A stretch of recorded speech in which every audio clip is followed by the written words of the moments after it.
Cricket நம்ம national game. Hockey is our national game. நம்ம நாட்டுக்கு நேஷனல் கேம்னு ஒன்று இல்லவே இல்லை சார்.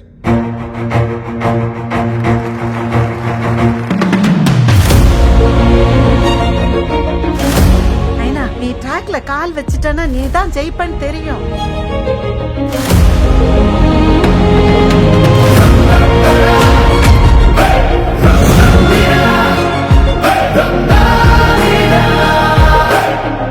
உங்க 2 பேரையும் ஆளாக்கி பயம் இல்லாம தூங்குற வீட்டுக்கு எப்ப போறோமோ அது வரைக்கும் இப்படிதான். என்கிட்ட ட்ரைனிங் வர பசங்க எல்லாம் மேக்ஸிமம் கஷ்டப்பட்ட ஃபேமிலில தான் வருவாங்க. அதே சமயத்துல அவங்க கிட்ட இருக்கிற கான்ஃபிடன்ஸ் பாத்தீங்கன்னா நம்மளே மேல வைக்கும். தங்கமயிலு, நான் ஓடுற கடைசி நேஷனல் இது. எப்படியாவது ஜெயிச்சிருவேன். நமக்கான தேவை அங்கீகாரம் வெறும் திறமை இருந்தா மட்டும் கிடைச்சிடாது நைனா. Aadhiran Bhanumathi versus state and central government.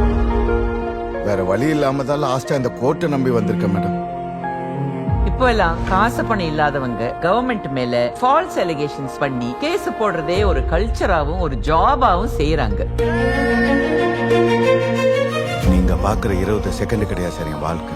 அதுக்கு பின்னால என்னோட 29 வருஷம் கஷ்டம் இருக்கு சார். நாங்கெல்லாம் மீட்டுக்கு போன ஈஸியா ஜெயிச்சிரும். ஆனா ஒவ்வொரு மீட்டுக்கு போறதுதான் எங்களுக்கு பெரும் கஷ்டம். நான் ஏதாவது வேலைக்கு போட்டுமா? ஏழைங்க வாழ்றதே பிடிக்காத இந்த நாட்டுல கோர்ட் ஏறி கேள்வி கேட்டா விட்டுருவாங்களா என்ன?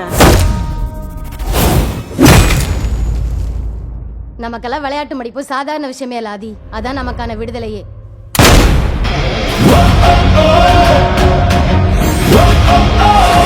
பாதிக்கப்பட்டவங்க கேள்வி கேட்காத வரைக்கும் நீங்க சொல்றதெல்லாம் சரின்னு நம்ப வைக்கிறது தான் மேடம் மிகப்பெரிய வயலன்ஸ்.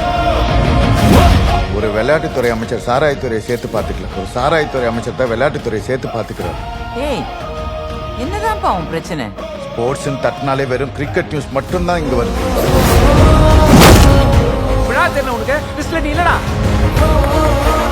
நாட்டுக்காக போராடுறவங்களுக்கு மட்டும் இல்ல, விளையாடுறவங்களுக்கும் இந்த நாடு கடமைப்பட்டு.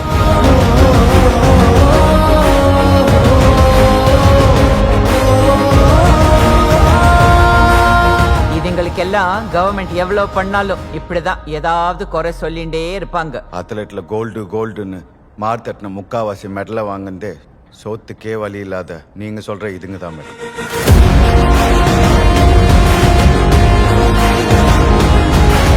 எனக்கு இருக்கிற ஒரே ஆசை உன் தலைமுறையிலேயே உன் வாழ்க்கை மாறிடணும்.